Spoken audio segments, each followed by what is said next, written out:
Bonjour.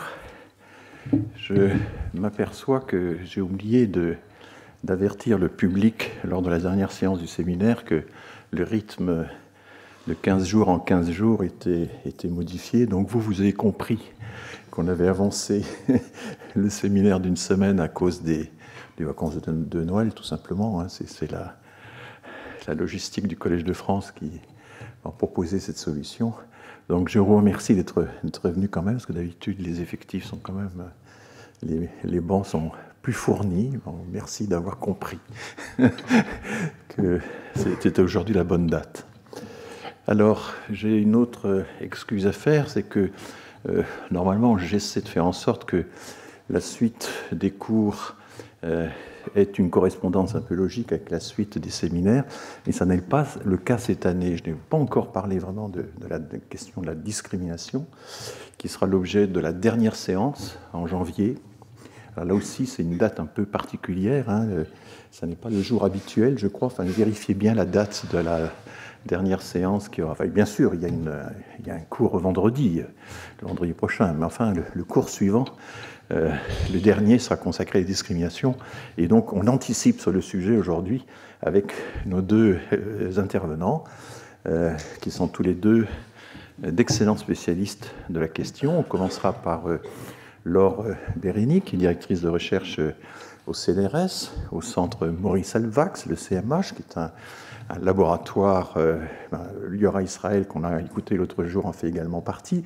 C'est un des plus importants centres de sociologie en France, sous la co-tutelle du CNRS, de l'EHESS, de l'École normale supérieure et de l'INRA, désormais INRAE, et donc dirigé actuellement par Serge Pogam, qui est un des grands sociologues français, à mon avis. Et Laure, on lui doit déjà toute une série d'ouvrages ou d'ouvrages collectifs, et notamment sur la façon dont le monde de l'entreprise a essayé, plus ou moins, et donc elles vont faire la critique, a essayé de traiter la question des discriminations à travers le programme de la diversité, ce qu'on appelle parfois The Economic Case for Diversity, le plaidoyer économique pour la diversité. Alors Laure connaît bien les États-Unis, où elle a enseigné pendant 2 ans, je crois, c'est ça, à l'Université de New York, dans le département des études françaises. Et donc cette double compétence a évidemment aiguisé son regard sur toutes ces stratégies de politique de la diversité menées par les entreprises. Et la question, c'est de savoir, est-ce que ça permet ou pas de lutter efficacement contre les discriminations, et notamment les discriminations ethno-raciales, un sujet sur lequel on reviendra donc dans le dernier cours. Fabrice Dume, par d'autres biais, a lui aussi traité de ces questions. Fabrice est donc professeur à l'Université catholique de Louvain sur le campus de Mons, donc en Belgique, mais auparavant il a travaillé dans la région lyonnaise, c'est bien ça, un peu partout en France, voilà, enfin beaucoup avec le monde associatif, avec les autorités locales, dans des projets tout à fait concrets, dans des projets d'enquête, d'études, d'intervention, enfin on peut dire tout ça, et c'est sans doute une des personnes qui a l'expérience la plus riche dans ce domaine, mais qui en même temps, outre cette pratique très concrète, théorise depuis longtemps la question des discriminations. Qu'est-ce que c'est, par exemple, que la discrimination indirecte? Est-ce que la discrimination indirecte ou systémique est totalement inconsciente? Est-ce qu'elle implique quand même la participation des agents? À quel degré, etc. Enfin, ces questions sont difficiles, et Fabrice est certainement une des personnes qui a le plus avancé, je pense, dans la prospection de ces sujets. Voilà, je vais donc céder la parole à Laure Bérini.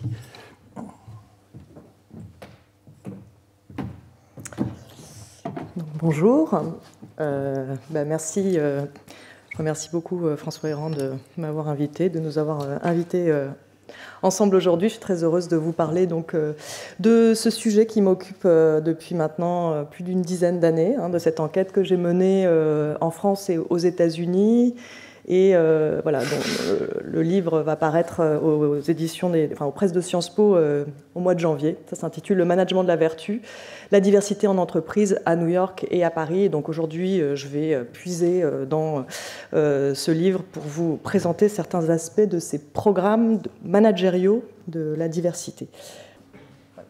Donc je vais commencer très simplement, puisque ce n'est pas évident de savoir ce que c'est que le management de la diversité ou ces programmes managériaux de la diversité. Alors la diversité, c'est avant tout, ce sont avant tout des images. Des discours, donc là vous en avez un échantillon, des images qui sont omniprésentes sur les sites web des entreprises, enfin, sur les pages d'accueil des sites web des entreprises, dans des brochures de communication, dans des campagnes, des affiches de campagnes de communication. Et vous voyez que ces photographies, ces dessins célèbrent la différence, l'harmonie entre les différences, la performance que cette différence est censée produire. Et vous avez deux types de photos, d'images qui illustrent la diversité de manière générale. Vous avez des photos, des dessins, enfin des représentations stylisées ou abstraites de la diversité, avec une gamme chromatique très large, des mains stylisées, des personnages de différentes couleurs, par exemple voilà, les couleurs primaires ou les couleurs primaires et complémentaires en haut à droite. Et puis vous avez aussi des images qui sont censées produire un effet de réalité. Évidemment, ça n'est pas une représentation de la réalité, ce sont des personnes qui sont mises en scène, des personnes jeunes en général. Parfois, il y a une personne qui est censée représenter la seniorité. Là, ce n'est pas le cas, par exemple. Souvent, donc, des personnes jeunes qui sont cadres, qui sont représentées dans un bureau d'une grande entreprise, qui généralement convergent autour d'un ordinateur portable ou d'un projet d'entreprise. Et ce sont souvent des femmes et des personnes appartenant aux minorités ethno-raciales. Ici, j'ai mis deux représentations que j'ai prises sur les sites web de deux grandes banques, une française, une américaine, BNP Paribas et Bank of America. Et vous voyez la similitude des images qui sont utilisées, puisqu'elles proviennent des mêmes banques d'images internationales. Donc, vous voyez, chez BNP Paribas, nous croyons que la diversité, l'égalité des chances et la qualité du vivre ensemble sont une richesse. C'est pourquoi le groupe agit au quotidien auprès de l'ensemble de ses parties prenantes afin de créer un environnement respectueux de chacun, fondé sur l'égalité et fait de la lutte contre les discriminations un enjeu majeur. Donc voilà comment la banque décrit sa politique diversité. Du côté de Bank of America, our workforce must represent the communities we serve. Donc notre main-d'œuvre doit représenter les communautés que nous servons. Alors, ça, ce sont donc des images qui sont omniprésentes et qui sont une grande partie de ces politiques diversité, mais ces politiques diversité, ce ne sont pas seulement des images, ce sont aussi des services qui ont été créés au sein des très grandes entreprises, souvent multinationales, d'abord aux États-Unis, puis progressivement en Europe. Aux États-Unis, dès la fin des années 80, début des années 90, en France et de manière plus générale en Europe, ces services ont été créés dans les grandes entreprises à la fin des années 2000. Donc ce sont souvent, alors en France comme aux États-Unis, puisque j'ai comparé les deux cas, ce sont souvent de toutes petites équipes. Par exemple, pour une entreprise qui va compter des dizaines de milliers de salariés, 5-6 personnes, voilà, généralement avec en France des alternants, des stagiaires qui peuplent ces services, donc un fort turnover. Ces services sont généralement nichés dans les départements RH des sièges sociaux des grandes entreprises. Et vous savez que les départements RH sont plutôt dominés dans la hiérarchie managériale de ces entreprises. Ce ne sont pas les départements qui rapportent de l'argent, ce sont des départements qui sont considérés comme coûtant de l'argent à l'entreprise. Ces services disposent de budgets très restreints. Par exemple, en France, au moment où j'ai mené cette enquête, dans les années 2010, ces budgets, par exemple, pour des très grandes boîtes, très grandes entreprises, pouvaient, voilà, c'était autour de 300-400 000 euros par an, ce qui est en fait dérisoire par rapport à la taille de ces entreprises et de leurs moyens. Et puis, enfin, et surtout peut-être, ces départements n'ont aucun pouvoir de contrainte sur les organisations dans lesquelles ils s'inscrivent. Voilà, leur seul moyen d'accès, leur seul moyen d'influence, c'est de convaincre, d'embarquer leurs collègues, disent-ils, dans le projet de la diversité. Il n'est absolument pas question d'obliger à un changement des pratiques ou des normes managériales en vigueur. Alors, les programmes de la diversité, qu'on appelle aujourd'hui les programmes de la diversité et de l'inclusion, de la diversité, de l'équité et de l'inclusion, il y a eu des requalifications successives, sont variés, sont très variés. Donc ça, je vous ai mis une liste non exhaustive de programmes qui sont communément associés à ces politiques en France ou aux États-Unis. Donc avant tout des formations, donc trainings aux États-Unis, c'est-à-dire des formations qui ciblent soit l'ensemble des salariés, mais c'est très rare, soit plutôt les managers ou certaines catégories de managers qui vont être formés, alors soit à la lutte contre les discriminations, soit au management de l'inclusion, ou vont être invités à acquérir des compétences interculturelles, c'est extrêmement varié. Il y a aussi beaucoup de programmes de sensibilisation, par exemple des Diversity Days, des semaines du handicap, des journées LGBT, la journée internationale des droits des femmes, etc. Donc vous avez un certain nombre d'événements qui célèbrent la diversité, l'inclusion et l'équité tout au long de l'année. Ces programmes, ce sont aussi des forums de recrutement, c'est-à-dire des dispositifs qui vont cibler certains publics sous-représentés dans les strates managériales. Par exemple, un forum de recrutement en Seine-Saint-Denis qui vise des jeunes diplômés des universités du département, ou alors, pour ce qui concerne les États-Unis, des campagnes de recruiting, donc de recrutement actif, qui se déroulent dans les campus historiquement noirs, par exemple, ces campus historiquement noirs qui se sont constitués aux États-Unis à une époque où les universités excluaient les Africains-Américains des filières d'élite de l'enseignement supérieur. Alors, ce sont aussi des guides de recrutement, je ne vais pas m'attarder beaucoup sur le reste, des programmes de mentoring, c'est-à-dire on va accompagner, par exemple, des femmes cadres à haut potentiel pour promouvoir leur carrière, des indicateurs de représentation, donc ça c'est des politiques de monitoring, on va suivre la représentation de certains groupes sous-représentés à différents niveaux des strates managériales. Alors attention, on regarde toujours en haut de la pyramide, on ne regarde jamais en bas. Ces indicateurs s'intéressent aux 2000 managers les plus importants de l'entreprise, par exemple, et rarement à la masse des salariés. Enfin, il y a un dispositif que vous ne connaissez peut-être pas si vous n'êtes pas familier des grandes entreprises, ce sont les réseaux de salariés. Aux États-Unis, on appelle ça Employee Resource Groups.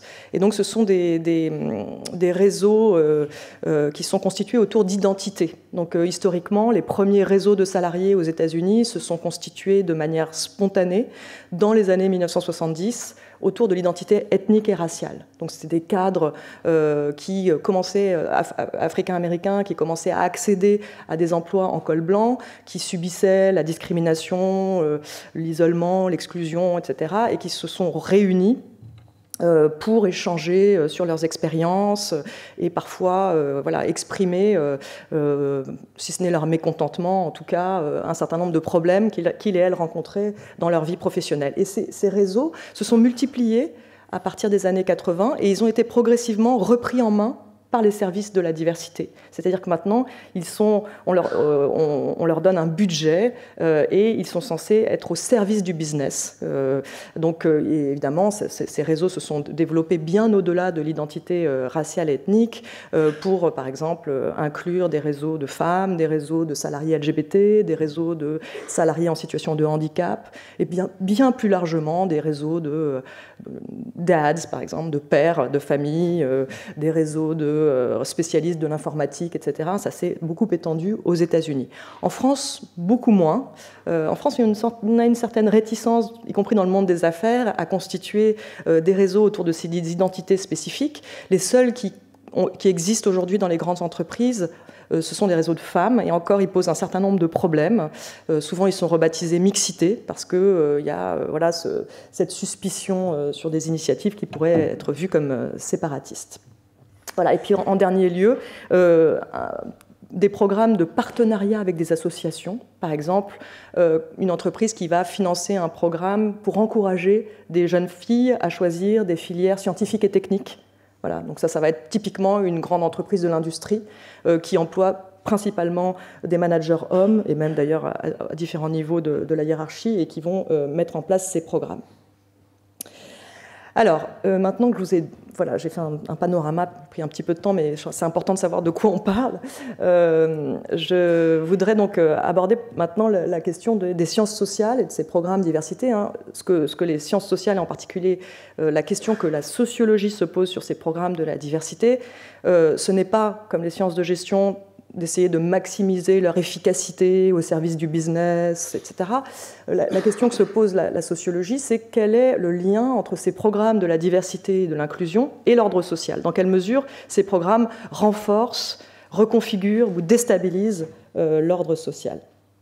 Alors, ce que la littérature montre en la matière, c'est que, la littérature est assez critique en sciences sociales, c'est que ces programmes sont symboliques, principalement symboliques ou purement symboliques, pour reprendre les termes de la sociologue américaine Lorraine Edelman.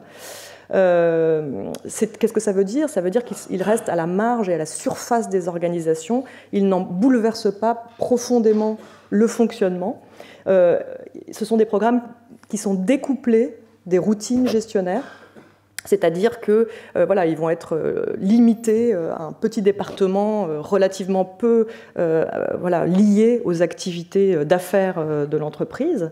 Et puis, ce sont des programmes, quand ils font autre chose que communiquer, quand ils promeuvent effectivement, par exemple, des personnes issues de minorités ou des femmes à des postes de direction, eh bien, ces programmes ciblent une toute petite élite.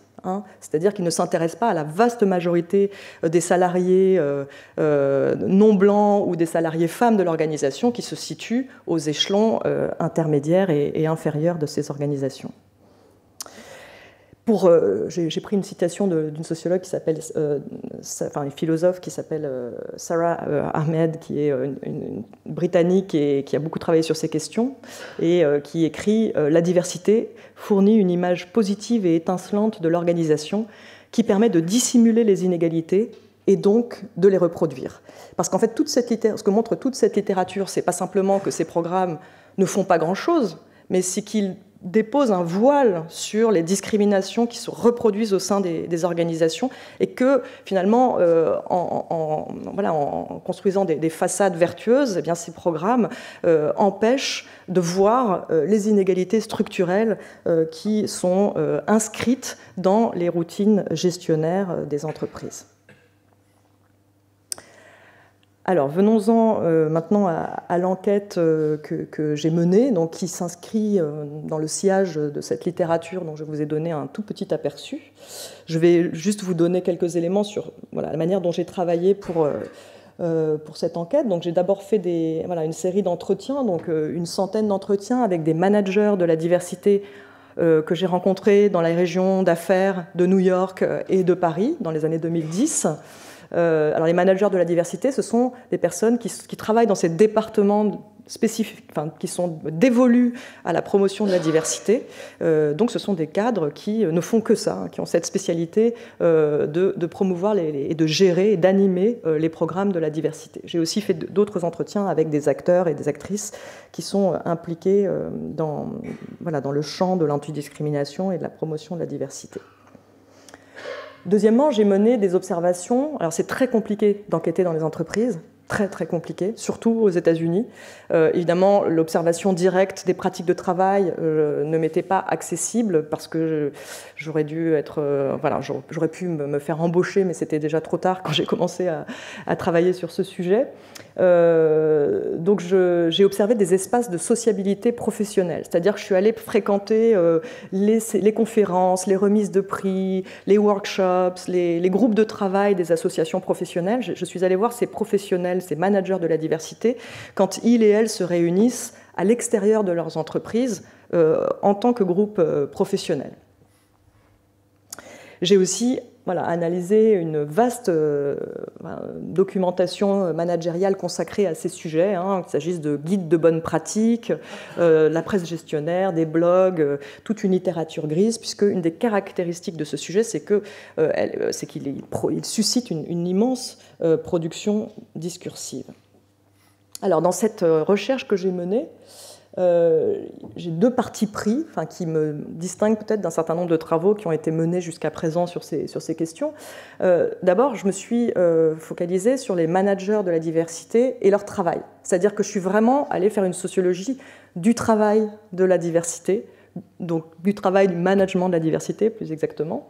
Je me suis intéressée au profil de ces managers, à leur parcours professionnel, personnel, leurs activités de travail quotidiennes, qu'est-ce qu'ils font, à quoi ils occupent leur journée, ou à quoi elles occupent leur journée, puisqu'il s'agit en grande majorité de femmes, quelle position elles ont dans l'organisation, et comment elles s'y prennent pour se légitimer dans les organisations, puisque une des choses que j'ai constatées très vite, c'est la fragile légitimité de ces services et de ces politiques, et donc la nécessité pour ces managers de déployer des stratégies pour se faire accepter et d'une certaine manière continuer à être pris au sérieux au sein des grandes entreprises. Le deuxième parti pris, qui est au fondement de cette étude, c'est de comparer la France et l'Amérique, donc la France et les États-Unis plus exactement. Alors pourquoi il y avait à la fois des questions d'opportunité, j'ai enseigné aux États-Unis à ce moment-là, mais c'est aussi parce que les États-Unis sont le lieu d'invention du management de la diversité. Et que ça m'intéressait donc de voir comment cette idée, ces pratiques managériales avaient pu circuler des États-Unis à la France et en Europe plus généralement. Et puis, je me suis aussi appuyée sur cette comparaison pour étudier le poids des frontières nationales sur la définition du management de la diversité. Parce que quand j'ai commencé à travailler sur ces questions, j'avais le sentiment d'une sorte de naturalité de cette idéologie de la diversité qui semblait se décliner partout de la même manière. Et c'est vrai que les discours sont très semblables. Mais quand on commence à travailler sur les pratiques d'entreprise, sur la manière dont des managers de la diversité et des entreprises ont opérationnalisé ces politiques, on se rend compte à quel point les frontières nationales ont un poids, et j'y reviendrai, en raison de l'influence du cadre juridique et politique, en réalité, qui est complètement dénié dans les discours managériaux de la diversité.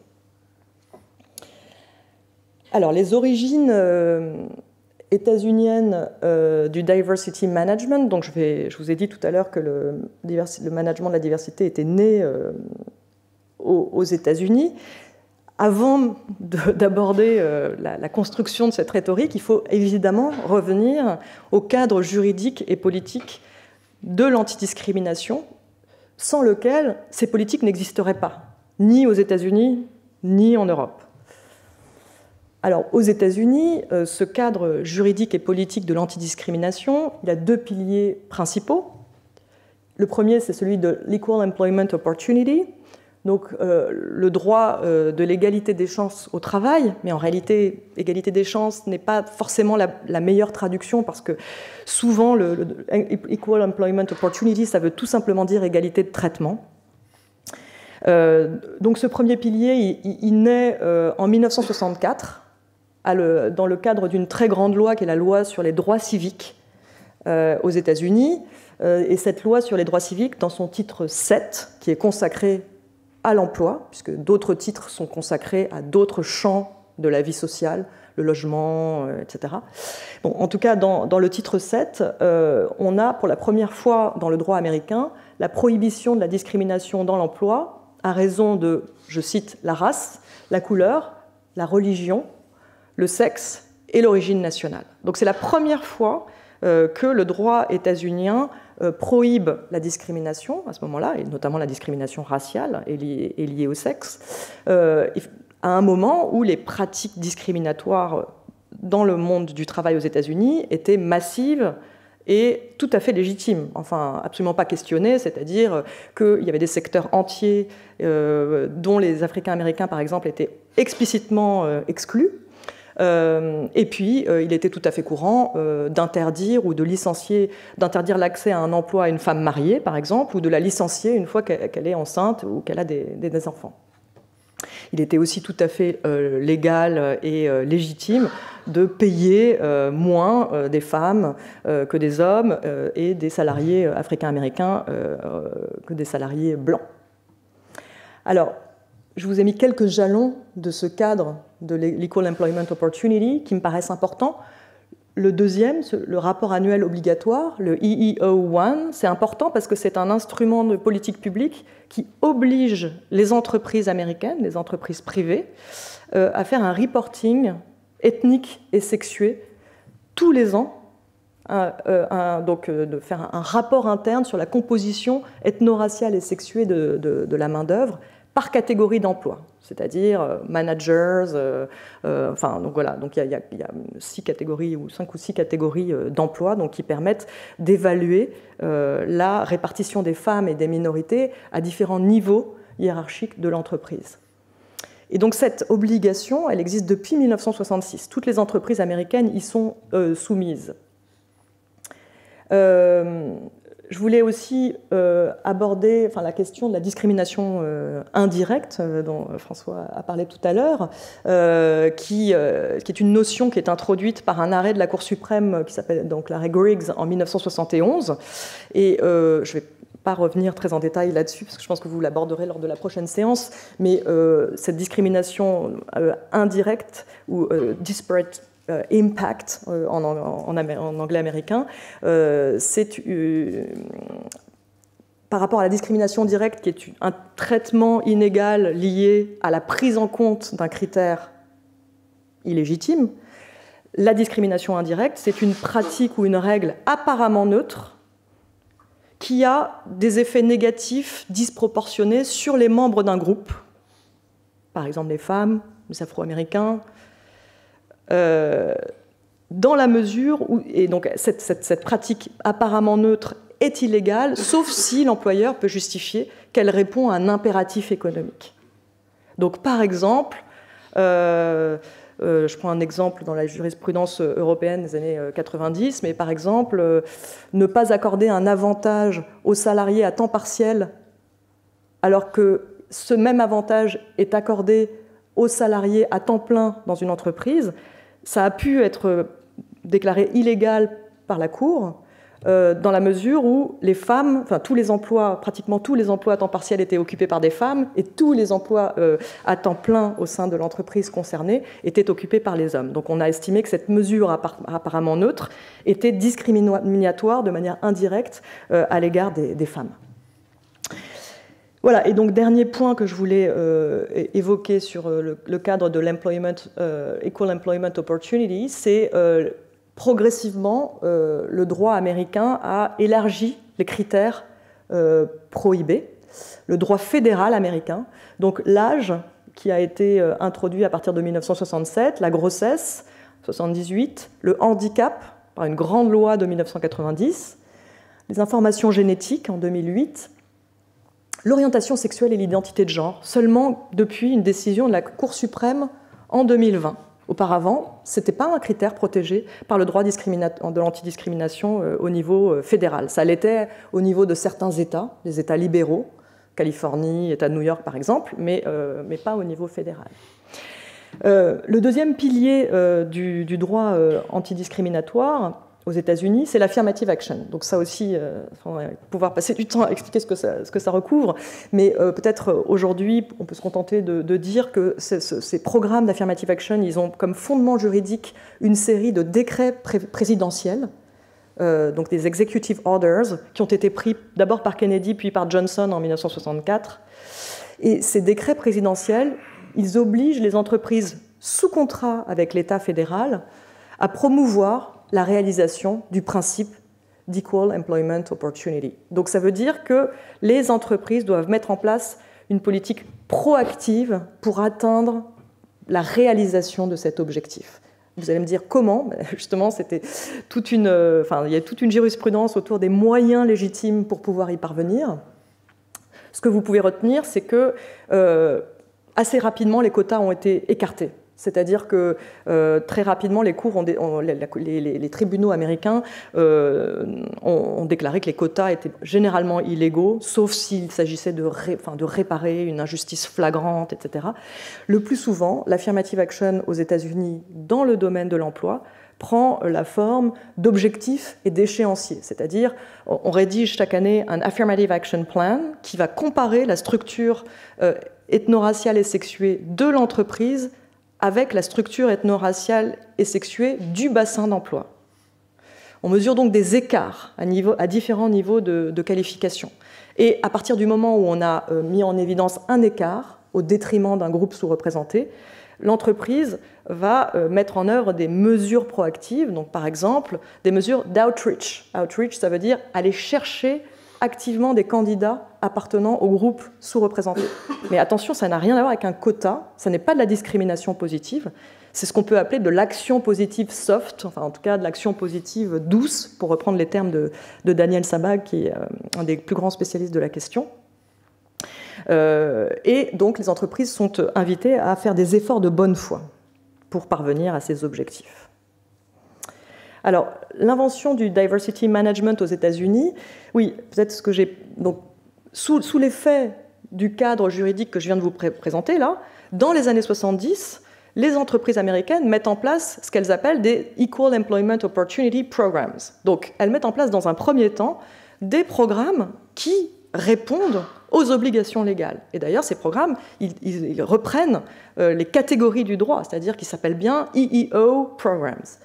Ce qui se passe dans les années 1980, c'est un nouveau contexte qui va remettre en cause, ou en tout cas ébranler la légitimité de ces programmes. Donc dans les années 80, Ronald Reagan est élu président sur un programme de dérégulation des marchés et un programme hostile à l'affirmative action. Donc tous les partisans et les militants de l'égalité des chances au travail sont très inquiets du démantèlement possible des mesures d'affirmative action. Alors, ce contexte très défavorable, il est contrebalancé dans les années 90 par, au contraire, un contexte d'extension du droit antidiscriminatoire américain et par de grands procès très médiatisés qui jalonnent la décennie et qui font peur aux entreprises. Parce que même si ça ne coûte pas cher, quelques millions, au maximum 30 millions de dollars, c'est vraiment rien pour ces grandes entreprises, en termes de réputation, c'est une autre affaire. Donc, le diversity management, il est inventé à ce moment-là aux États-Unis pour répondre à ces menaces, si vous voulez, pour sauver d'une certaine manière les programmes d'égalité des chances qui existaient auparavant, en les requalifiant dans les termes du business. Alors là, j'ai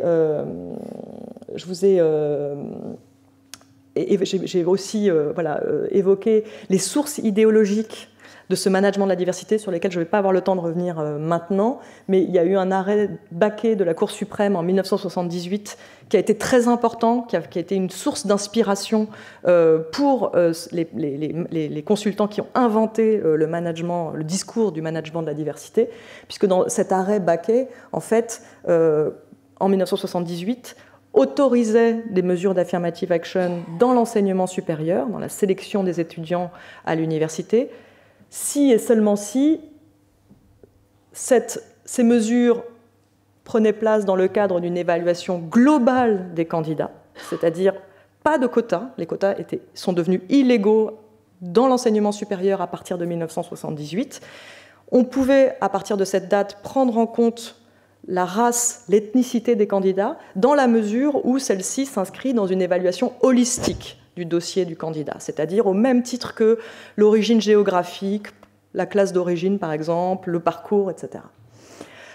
C'était la première condition. Et la deuxième condition de la légalité de l'affirmative action, selon l'arrêt Baquet de 1978, c'est que cette affirmative action doit être justifiée par les bénéfices collectifs qu'elle prodigue.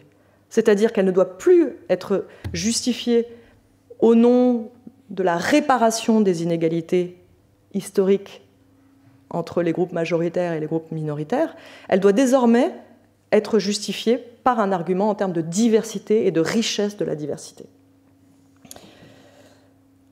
Voilà. Donc, ces inventeurs, ces entrepreneurs de la diversité que j'évoque ici, se sont aussi inspirés de théories gestionnaires qui existaient de longue date et qui, depuis les années 20-30 d'ailleurs, pour certaines, exaltaient, enfin en tout cas préconisaient la prise en compte des différences et le traitement équitable des salariés au service du profit. Par exemple, dans les années 60, des psychologues démontrent que des équipes variées sont plus productives, plus créatives et plus innovantes. Par exemple, dans les années 30, l'équipe de Elton Mayo, qui était un psychosociologue et qui faisait des expérimentations dans les usines aux États-Unis, démontre que des salariés bien traités sont des salariés qui vont rester plus longtemps et qui seront plus engagés au service de l'entreprise. Alors, le discours managérial de la diversité, il a deux fondements, enfin il a deux dimensions plus exactement, qui le distinguent du discours de l'égalité des chances. Donc ce discours qui va prendre de la puissance, ce discours de la diversité qui prend de l'ampleur à partir des années 80-90, il a comme première caractéristique de placer la diversité au service de la performance et du profit. C'est sa caractéristique principale. Donc là, vous voyez, je vous ai mis une belle page d'un rapport McKinsey qui date de 2015, mais en réalité, ces arguments sont exactement les mêmes depuis maintenant 30 ans. Why do more diverse companies perform better? Donc vous avez des différents arguments, ça permet de gagner la guerre des talents, de gagner des nouveaux clients, d'améliorer la satisfaction des salariés, d'améliorer la prise de décision en raison de plus grande innovation, etc., etc. Puis là, vous avez aussi des formules, je n'ai pas résisté à vous mettre ça aussi, parce que c'est des formules qui sont censées démontrer la performance financière des entreprises les plus diverses. Voilà. Donc évidemment, c'est une performance financière relative, c'est-à-dire que si vous êtes vous êtes l'entreprise la plus diverse de votre secteur, même si vous avez juste 2 femmes dans le comité exécutif, mais que vous faites beaucoup mieux que toutes les autres qui n'ont qu'une femme, eh bien vous avez un écart de performance en votre faveur. Le deuxième trait caractéristique du discours de la diversité, c'est la valorisation de toutes les différences. Alors que le discours de l'égalité des chances valorisait l'égalité, avait vocation à réparer des inégalités historiques entre des groupes majoritaires et des groupes minoritaires, désormais, le discours de la diversité célèbre, exalte une gamme infinie de différences. Donc là, je vous ai mis 2 petites citations des entrepreneurs de la diversité, des tout premiers.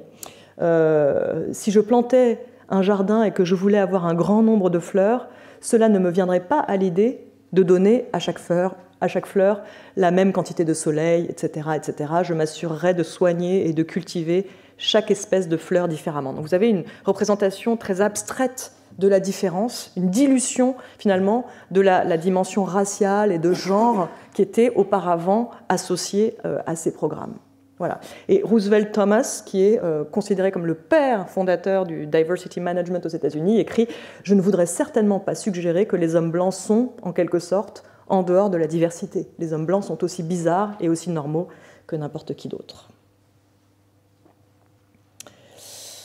Alors, donc je vous ai dit tout à l'heure que ce discours de la diversité et ces programmes ont été requalifiées. Alors c'est intéressant de suivre ces requalifications successives parce qu'elles ont à chaque fois pour but de noyer, de diluer la dimension raciale surtout, qui colle au terme de diversité, ce qui est un grand problème pour les managers de ces programmes parce que c'est une sorte de stigmate en fait sur les programmes qu'ils mettent en place.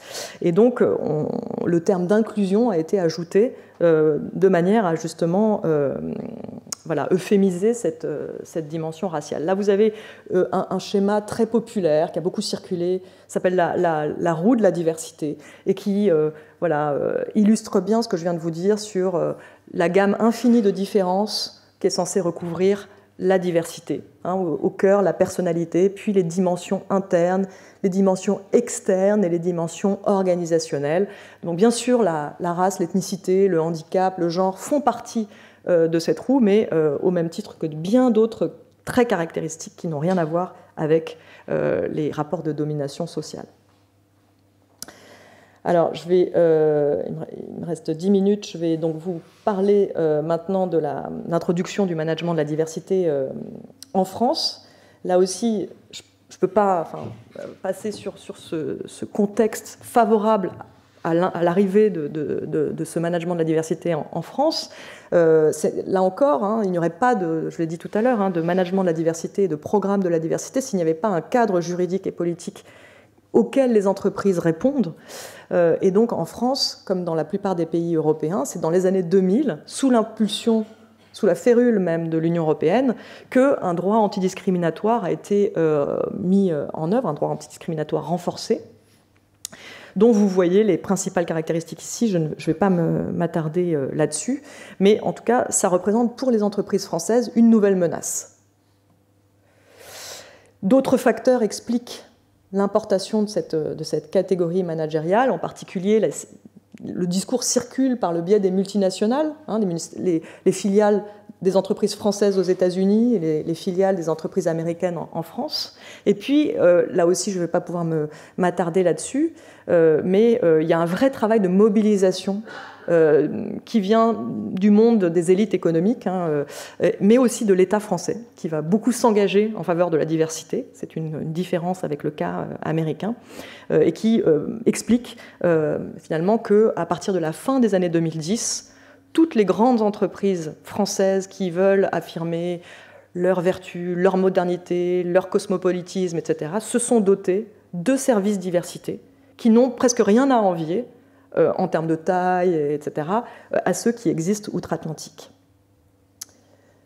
Alors, ici, je vous ai mis une petite photo de Claude Bébéar, qui est, à l'époque, au début des années 2000, un des parrains du capitalisme français, qui cherche à incarner un patronat à l'américaine, un patronat soucieux des enjeux de société, etc., et qui a créé l'Institut Montaigne, que vous connaissez sans doute, un think tank libéral, et qui, à partir des années 2000, va très nettement s'engager en faveur de la diversité dans le monde des affaires. Donc il fait publier plusieurs rapports, et puis il est, avec un petit groupe qui travaille autour de lui, à l'origine de ce qu'on appelle la charte de la diversité, une charte qui est signée par une trentaine de grands patrons en 2004 et par laquelle ces patrons s'engagent, engagement purement moral, sans aucune vérification prévue, s'engagent notamment à chercher à refléter la diversité de la société française, y compris en termes ethniques. C'est ce qui est une phrase qui a suscité beaucoup de débats, qui était âprement négociée déjà à l'époque, qui figure dans cette charte de la diversité. Donc, en France aussi, tout un travail de justification de la diversité au nom de la performance économique, vous voyez, optimiser la gestion des ressources humaines, etc. En France aussi, la diversité, c'est une gamme de différences. Ça n'est pas que, évidemment, pas que l'origine ethnique ou le genre. Donc on a une certaine similitude.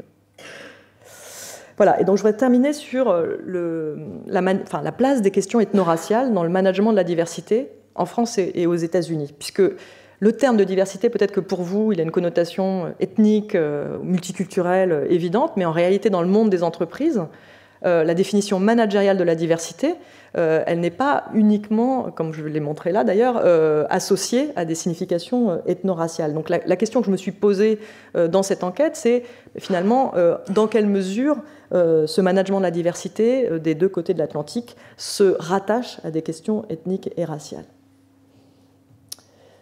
Donc, aux États-Unis, ce que j'ai vu, et ce qui n'est pas très surprenant, c'est que finalement, l'importance que les entreprises accordent à la question ethno-raciale n'est qu'un reflet de l'importance que les politiques publiques accordent à la dimension ethno-raciale. C'est-à-dire que les entreprises sont en permanence dans un discours qui dénie les origines juridiques et politiques de leur programme, mais en réalité, elles ne font que reproduire de manière édulcorée des orientations de politique publique. Voilà. Donc, cette diapositive résume bien la situation. Aux États-Unis, vous avez un État qui a des politiques publiques antidiscriminatoires, color conscious, donc conscient de la race, de la couleur, des mouvements sociaux et politiques qui portent ce sujet de racisme et de la justice raciale et qui sont au cœur de la définition de la gauche américaine, y compris de la gauche libérale, pas seulement de la gauche radicale. Et donc vous avez des entreprises qui placent en pratique les minorités ethno-raciales au cœur des programmes de la diversité. Même si le discours est complètement édulcoré, n'évoque pas la race et l'ethnicité, etc. La roue de la diversité, dont je parlais tout à l'heure, le montre bien. En pratique, ce sont les minorités ethno-raciales qui sont ciblées principalement. Alors qu'en France, pas de politique ciblant les minorités liées à l'origine, disparition totale de l'agenda gouvernemental dans les années 2010, pas de monitoring ethnique, c'est-à-dire non seulement l'État ne met pas en œuvre ce monitoring, mais il n'encourage pas les entreprises à le faire, alors que c'est possible. Du côté des mouvements sociaux, il y a des mouvements antiracistes extrêmement divisés sur cette question racialiste. Enfin, est-ce qu'on reconnaît les catégories ethno-raciales comme un moyen de lutter contre le racisme? Et puis, ne l'oublions pas, il y a depuis quelques années une très forte visibilité des mobilisations républicaines conservatrices, donc qui sont un frein, d'une certaine manière, à la reconnaissance des catégories ethno-raciales. Et enfin, dans les entreprises, ce que j'ai constaté dans les années 2010 en travaillant sur ces entreprises, c'est une dénégation des discriminations ethno-raciales. Là, j'ai un extrait d'entretien qui l'illustre. C'est une responsable diversité d'une très grande banque qui est toujours placée parmi les fers de lance de la diversité. Donc clairement, chez Big Corp, il n'y a aucune problématique ethno-raciale. Ce n'est pas la couleur de peau, c'est l'origine sociale. C'est ça le problème. Si tu es fils d'ambassadeur noir, il n'y a aucun souci. Ce sont les codes sociaux, c'est l'école que tu as faite, c'est le quartier, c'est la façon dont tu t'habilles, mais ce n'est pas du tout ta couleur de peau. Si tu es blond aux yeux bleus et que tu viens de Roubaix, tu as quand même fait de belles études, mais que tu as un petit accent de banlieue, c'est là où tu seras discriminé.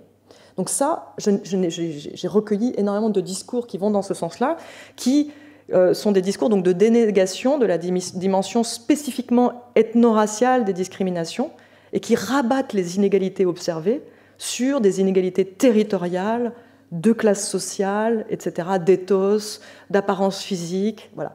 Donc on a en France cette perspective majoritaire chez les responsables diversité. Je vais m'arrêter là, et puis comme ça je suis arrivée au bout de mon...